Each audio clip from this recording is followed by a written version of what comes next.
welcome to this special broadcast that we are bringing to you in collaboration with Voice of America. My name is Mohammed Saleh.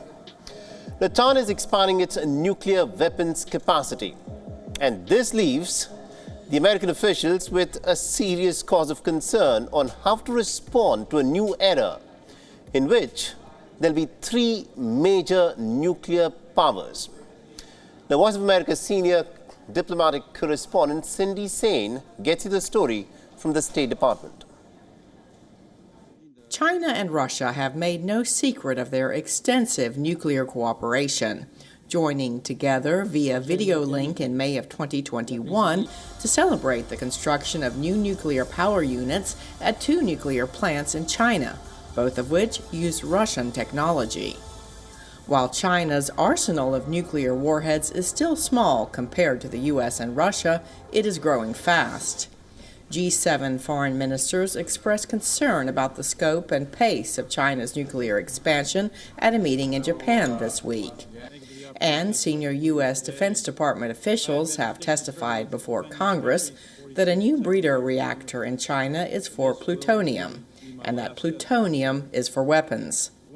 VOA asked State Department Deputy Spokesperson Vedant Patel about how the United States plans to respond. The PRC's nuclear buildup is deeply concerning, and it raises questions about the PRC's intent, and it reinforces the importance of pursuing practical measures to reduce nuclear risks. The pace at which the PRC is operating will create new stresses on international stability and new challenges for deterrence, assurance, arms control, and risk reduction. China sought to dispel the concerns voiced by G7 foreign ministers in Japan. China has always followed a defensive nuclear strategy, stick to the policy of no first use of nuclear weapons, and kept our nuclear capabilities at the minimum level required by national security. China is the only one among the 5 nuclear weapon states to have made these pledges. For any country, as long as they do not use or threaten to use nuclear weapons against China, they have nothing to worry about being threatened by China's nuclear weapons. This is the most meaningful transparency a country can provide. Many U.S. lawmakers are skeptical of China signing on to an arms control treaty. And earlier this year, Russian President Vladimir Putin suspended his country's involvement in the last remaining arms control agreement with the U.S., the New START Treaty. House Foreign Affairs Committee Chairman Michael McCall spoke to VOA on his fears about China's nuclear buildup. I've had the classified briefings on this, and it's massive. Their nuclear arsenal is frightening, and there's no treaty to control it. Ideally, we could renegotiate a New START treaty with Russia and include China in that. But I think given this unholy alliance that we're seeing and the aggression that we're seeing from both dictators in both countries, I have very little hope that that will happen. Democratic lawmaker David Cicilline told VOA the U.S. must act. I have never been a supporter of additional nuclear proliferation. I think we need to redouble our efforts to prevent other countries from enlarging their nuclear, stockpile, and adding more nuclear weapons from the U.S. is counterproductive to that effort. The Federation of American Scientists estimates that China now has about 410 nuclear warheads. Russia has 5,889, and the U.S. has 5,244. Cindy Sain, VOA News, the State Department. All right, now to give us more perspective in terms of how the United States, of course, wants to deal with an increasingly assertive China, there is also, at this moment as we speak, increasing its nuclear arsenal. We're being joined by Voice of America's Jessica Stone. She's joining us live from the White House in Washington, D.C. Jessica, this is a serious cause of concern for the military strategists within the United States. So how does the United States, in fact, want to deal with China that is increasing its nuclear arsenal at a pretty furious pace? Yeah, so the U.S. military, as you saw there, is estimating that more than 400 nuclear warheads are already housed inside China, and they also estimate that China is building a fleet of strategic bombers, that it also has ballistic missile submarines.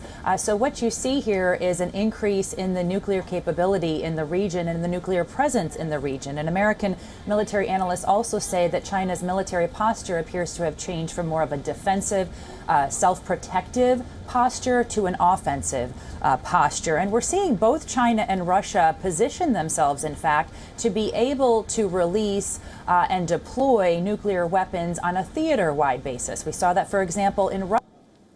Threats during the Ukraine war to release nuclear weapons just in theater as a means of deterrence during that war. They, in fact, did not do that, of course, but this is the strategy that the U.S. is concerned about, both China and Russia being able to deploy in the Asia-Pacific, and is now making moves to arm itself against that. To counter that threat, they're really promising to use more nuclear weapons as a means of deterrence in the region. U.S. President Biden is encouraging Seoul and Tokyo to increase their ties in terms of a nuclear, in terms of better coordination throughout the region. Of course, all three nations conducted joint military exercises within the last couple of weeks. And so part of the U.S. strategy, too, is relying on these alliances, building up these alliances, particularly with the South Koreans, the Filipinos, and the Japanese, to deter China as it's increasing its military capabilities. Mohammed? Absolutely, indeed. Now, what is also interesting, Jessica, is this, over the course of this last week, we saw China take another step towards brokering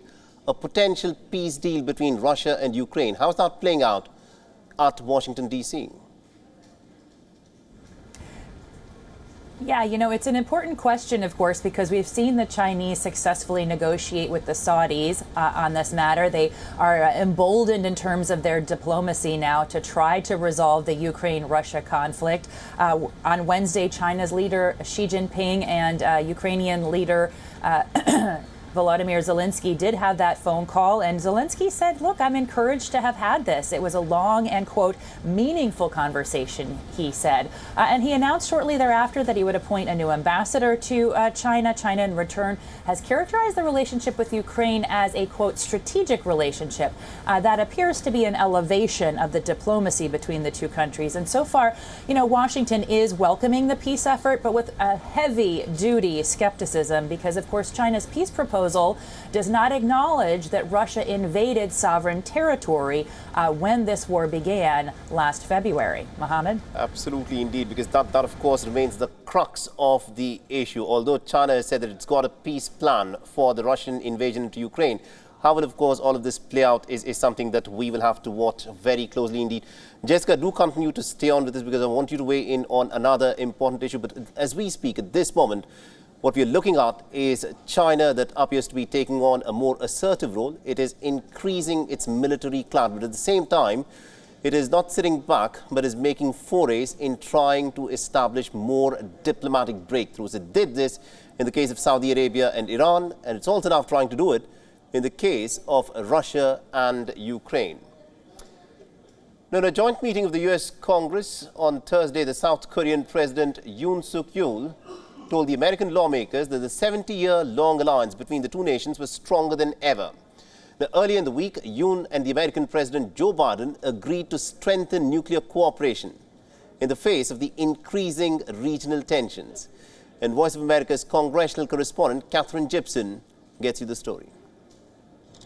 South Korean President Yoon Suk-yeol capped a successful U.S. visit, marking the decades-long relationship between the two countries with an address to U.S. lawmakers Thursday. Our alliance was forged 70 years ago to defend Korea's freedom.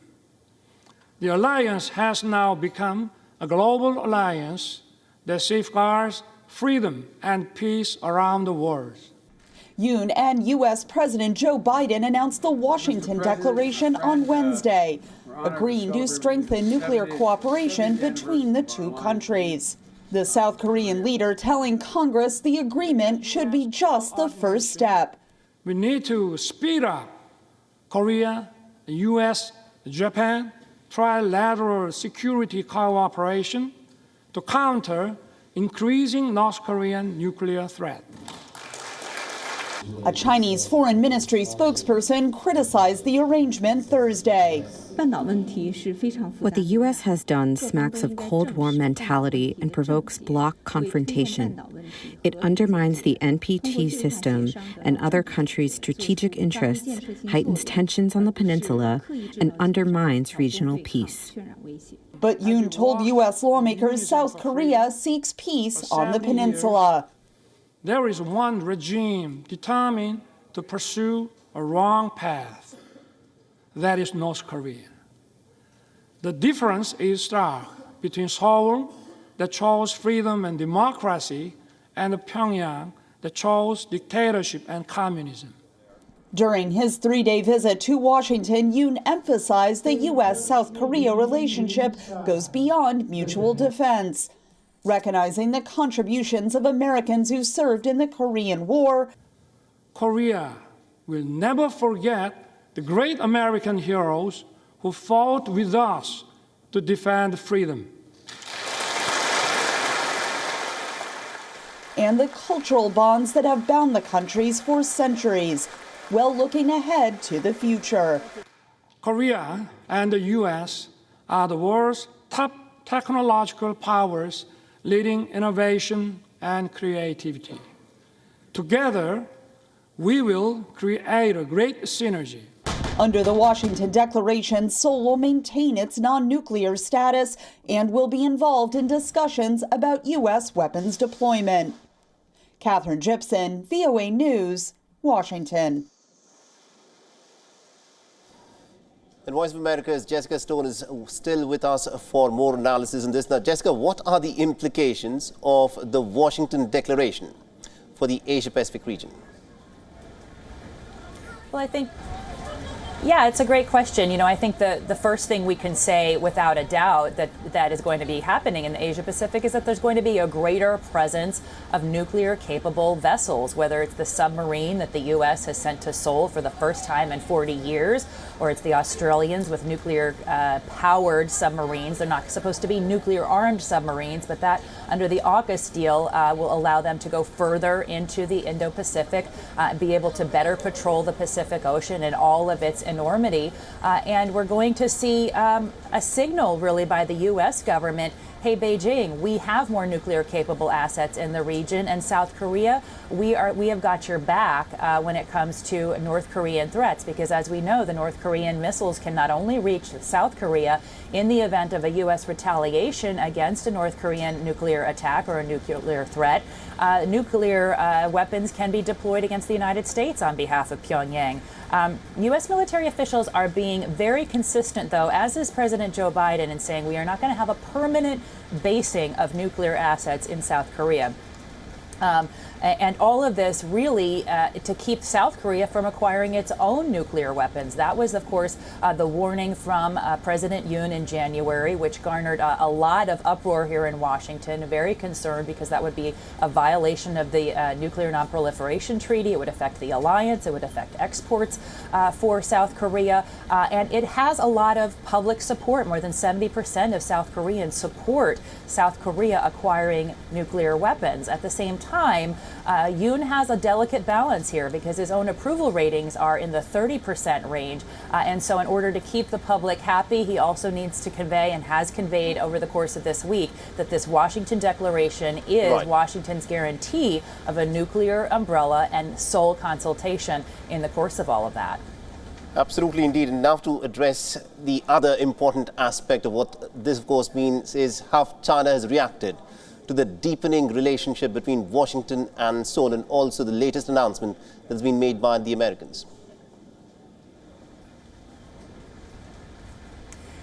Yeah, another interesting question, because there is this subtle or not so subtle signaling by Washington and Seoul that, you know, we have more assets in the region now if you decide to continue your aggressive or behavior in the region. So Beijing, as you could expect, does not support this rapprochement or this increased nuclear capability in the region, the increased ties between South Korea and the United States. And I want to read you a clip from the Global Times, of course, connected to the CCP, already running analysis suggesting China's President Xi Jinping would not accept a state visit to Seoul due to Yoon's statements here in Washington. You heard the Chinese Foreign Ministry spokesperson warning that this would provoke confrontation with North Korea. But remember, South Korea is a major trading partner for China. This is a delicate balance for them as well. Remember what happened when they took upon themselves to deploy the THAAD in 2017, the U.S. A piece of military equipment that could reach weapons into China.